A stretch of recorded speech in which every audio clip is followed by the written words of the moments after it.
Ce qu'il y a de beau dans le tennis, les amis, c'est que ceux qui bossent sont récompensés. Bonjour à tous les amis, bienvenue dans ce nouveau débriefing des quarts de finale de nos tournois à Dubaï, à Acapulco et à Santiago du Chili, revenant sur les principaux faits qui se sont déroulés. Et pour moi, vraiment, la figure, le maître mot, c'est le travail. On va donc passer au top et au flop, mais commençons tout d'abord par les tops.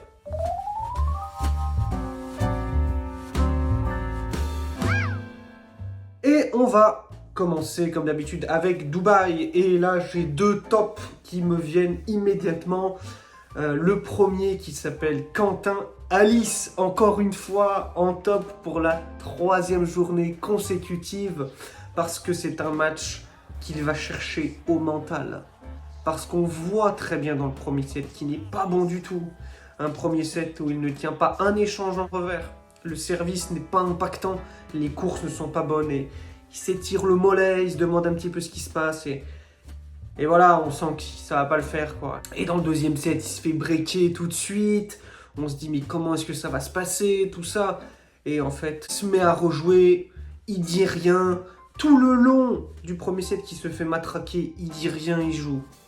Il se fait breaker dans le deuxième, il dit rien. Et à un moment donné, on sent que ça va un peu mieux.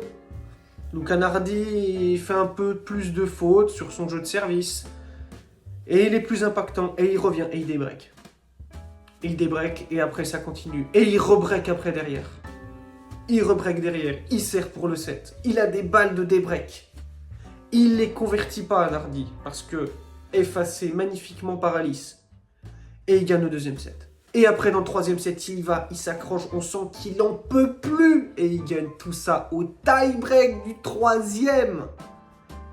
La seule balle de match qu'il a, il l'a convertie.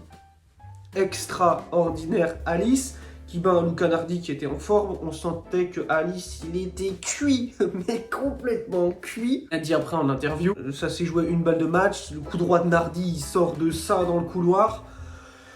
Mais encore une fois, voilà, Alice qui a été, avec ses qualités, son service surtout, son coup droit, mais dans l'échange, en revers, qui a réussi à tenir la cadence. Quand les échanges étaient trop longs, souvent c'est lui qui perdait les points. Il a été impressionnant Alice, la force mentale. Et il le disait, voilà, à la fin, on jouait des coups, on faisait des fautes, on savait même plus trop où est-ce qu'on en était.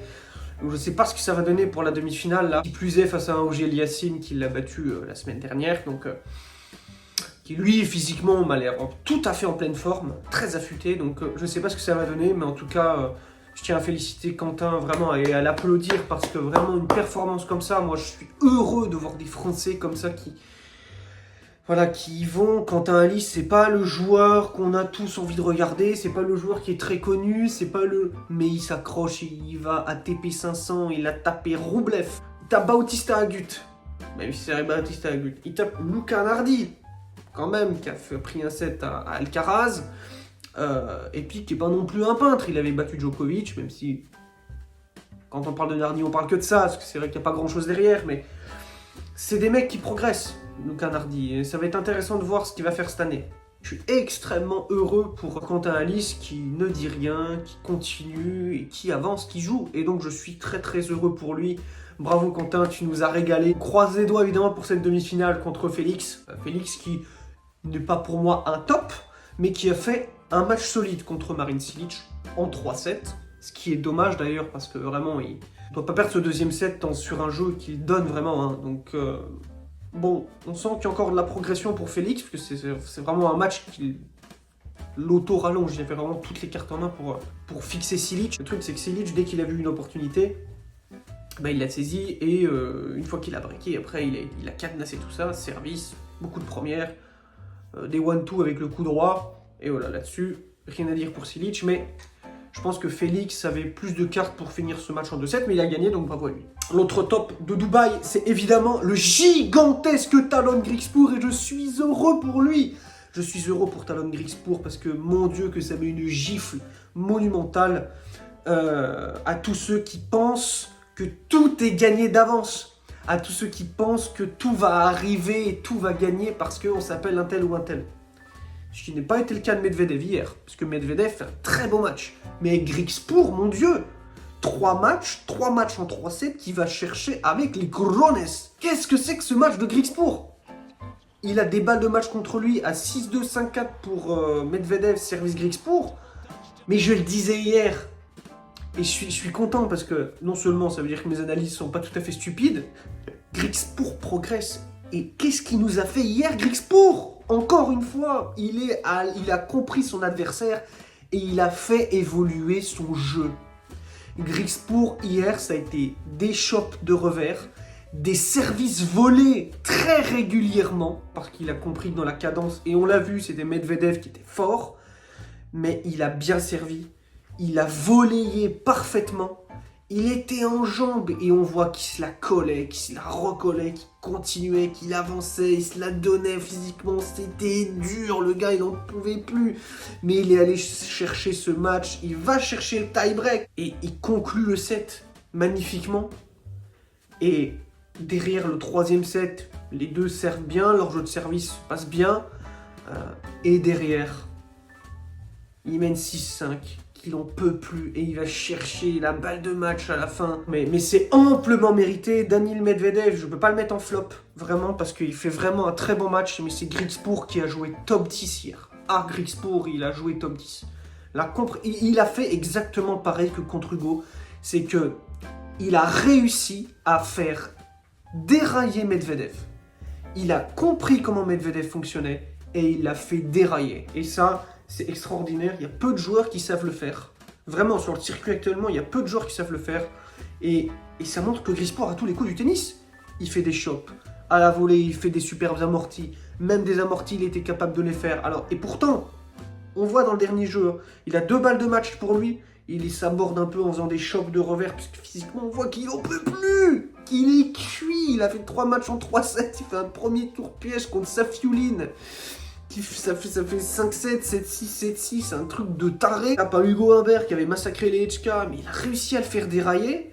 Et en fait, il fait pareil avec Medvedev. Et ça, il faut le faire. Et là, franchement, je suis admiratif du travail de Griekspoor. Franchement, il a encore une fois, comme je disais depuis le début de la semaine, et la semaine dernière aussi, la progression mentale de ce mec, c'est exponentiel. La progression tennistique, elle est dingue. Donc vraiment, félicitations à Griekspoor qui mérite cette demi-finale. Vraiment, il la mérite. Il va devoir affronter Stefanos Tsitsipas aujourd'hui, donc ça va être un match encore différent.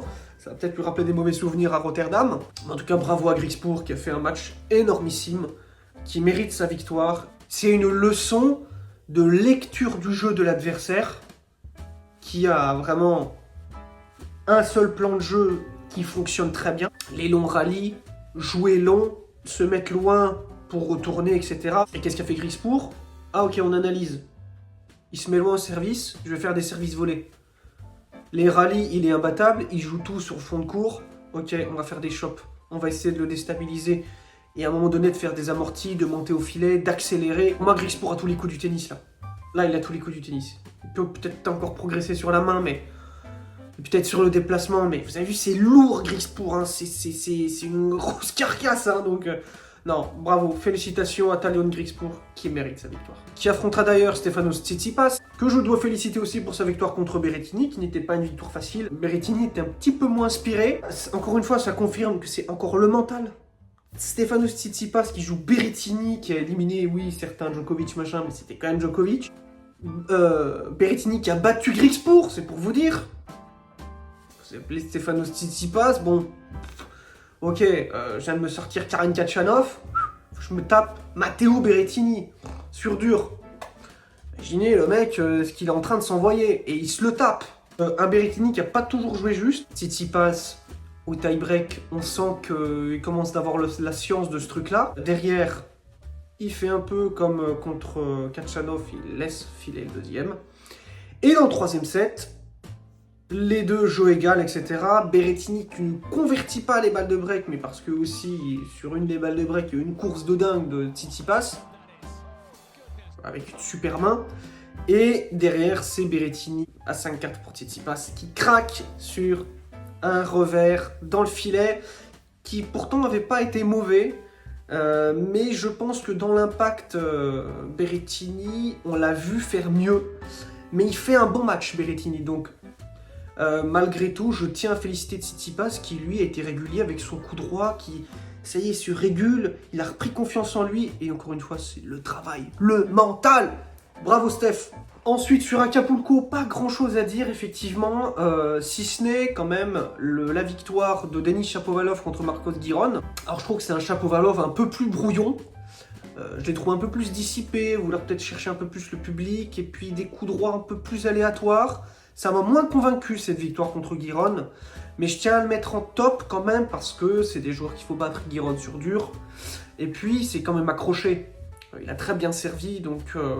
Non, très belle performance de la part de Shapovalov, mais on aurait été déçu qu'il perde contre Giron, que j'ai trouvé un petit peu en dedans. Voilà, on a connu un Giron bien meilleur. Je tenais quand même à féliciter Shapovalov qui, sur sa bonne série, mais je tiens quand même à préciser que c'était un peu plus brouillon pour moi que lors de son tournoi à Dallas où il avait joué vraiment le feu. Petite mention aussi pour Brandon Nakashima qui continue d'être régulier et qui a battu David Goffin, le tombeur de Ben Shelton. Pour vous dire que voilà, Ben Shelton, bon, on va pas revenir sur le cas Shelton qu'on a évoqué hier dans ma dernière vidéo, mais voilà, bravo Nakashima, qui est solide. Et voilà, qui a sorti Goffin. Petite parenthèse sur ces deux-là. Bravo Shapovalov qui continue sa forme du moment. Et à Nakashima qui reste solide. Donc bravo à eux. À Santiago, j'ai pas vraiment de top particulier. Si ce n'est la belle victoire de Sébastien Baez contre Hugo Carabelli. Sébastien Baez qui continue de nous montrer que c'est lui l'homme fort de la terre battue. C'est lui le Sud-Américain qui va chercher tous les résultats sur terre battue. Donc, félicitations à Sébastien Baez qui a son titre aussi à défendre ici à Santiago. Bravo à lui. À Santiago, ça n'est que les quarts de finale aujourd'hui. Et tandis qu'à Acapulco et Dubaï, c'est les demi-finales. On va passer désormais au flop.